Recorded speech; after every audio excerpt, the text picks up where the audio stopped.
It's such a spiritual gift to be here in the spiritual capital of the world. Behind me, the Mount of Olives. To my right, the Temple Mount. And I'm going on tour today in the city of David, the original Jerusalem. For nearly 4,000 years, the cave of Machpelah has been venerated as the final resting place of Abraham, Isaac, Jacob, and their wives. Yet the truth lying beneath the ancient city of Hebron may reach far deeper than any sacred text has ever dared to reveal. In 1981, researchers breached a section of stone that had remained sealed for millennia, and what they discovered was not merely a lost chapter of history, but something far older, far more terrifying. The artifacts and structures unearthed beneath the cave of Machpelah challenge long-held beliefs, suggesting secrets about humanity's distant past that few could have imagined. The cave time forgot.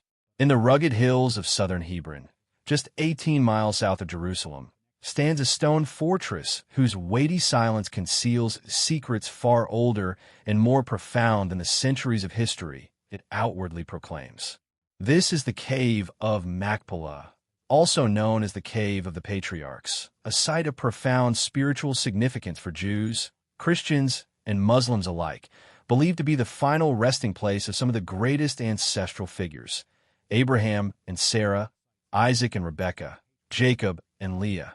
Names that echo through millennia, foundational to the faith and identity of billions. For thousands of years, pilgrims have approached the site in awe, drawn by an unbroken thread of tradition that binds the living to the ancient dead. And as one historian once noted, few places on earth have carried such uninterrupted reverence across so many faiths for so long. The above-ground structure is imposing, a rectangular enclosure of massive stone blocks, crafted meticulously and bearing the marks of Herod the Great's ambitious vision.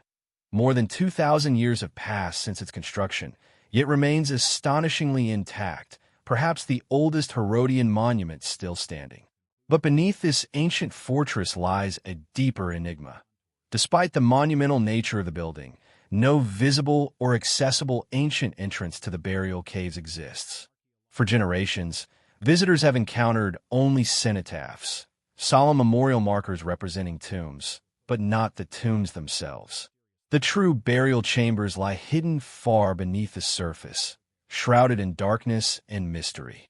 The absence of any obvious entrance has long puzzled archaeologists, raising the question of whether the caves were intentionally sealed away by Herod's builders or if the original access points have simply been lost to time.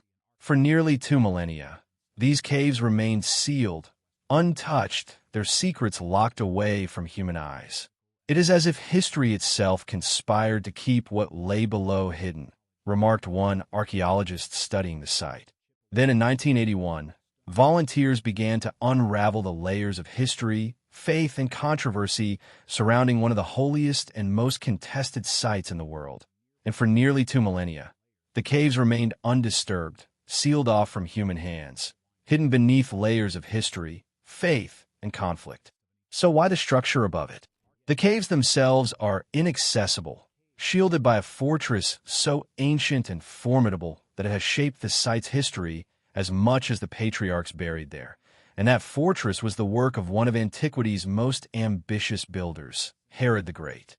Herod's hidden vault, his monumental enclosure, was no mere tomb marker or religious shrine. It was built with the precision and purpose of a fortress designed to protect and conceal. The stones, massive limestone blocks with smooth, almost polished faces and deeply cut margins, are the hallmark of Herodian architecture, identical in style to those found in Jerusalem's Western Wall, the most sacred remnant of the Second Temple. Yet Herod's architects left no visible or accessible entrance to the burial caves below, and this absence has fueled speculation for centuries. Was it a simple architectural choice or a deliberate act of sealing away something ancient and sacred? Through the centuries, the structure's purpose evolved with the tides of conquest and culture. Under Byzantine rule, it was transformed into a church, a place of Christian worship that overlaid yet did not disturb the site's older significance. The 7th century brought Muslim control, converting it once more into a mosque, a sacred place for Islamic prayer. The Crusaders captured it in the 12th century, only to lose it again to Saladin's forces who restored it as a mosque. By the 14th century, religious access was severely restricted. Jews, once the original guardians of the site's ancient legacy, were barred from entering beyond the seventh step outside.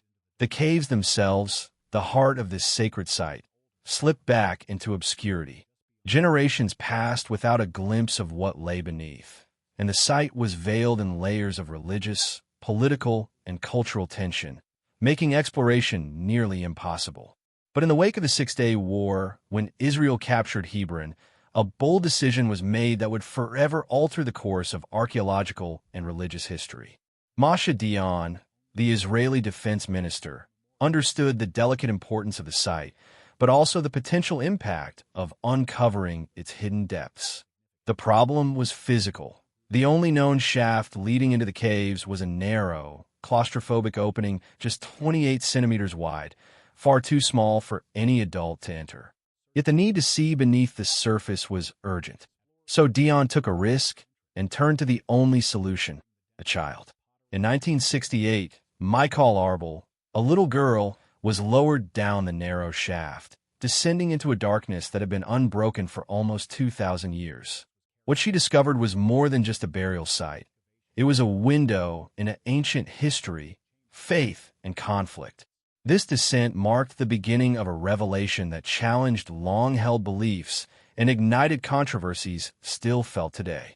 Although Michel's descent offered a tantalizing glimpse into the untouched depths of the cave of Machpelah, her findings only deepened the mystery. The sealed stone slab she encountered hinted at secrets that had remained hidden for thousands of years, but it provided no answers. For more than a decade, the world would wait in suspense, haunted by the knowledge that something lay beyond that impenetrable barrier. It was not until scientists finally returned with the tools and expertise to explore further that the true and terrifying discoveries were made.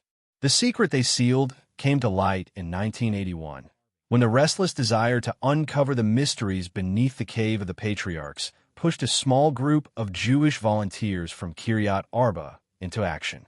Their operation was covert, executed under the veil of midnight during the solemn month of Ul, when the air was thick with religious reflection and late-night prayers.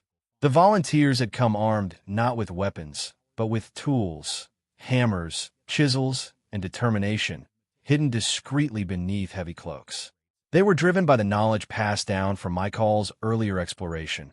A massive stone slab that had blocked her way was thought to be buried beneath layers of prayer rugs on the Muslim-controlled side of the compound, specifically within the Isaac Hall. With great effort, we lifted the stones from the floor, and in front of our eyes, we saw the entrance to a cave carved out of the stone, said Noam Arnon, who led the small group of Jewish volunteers.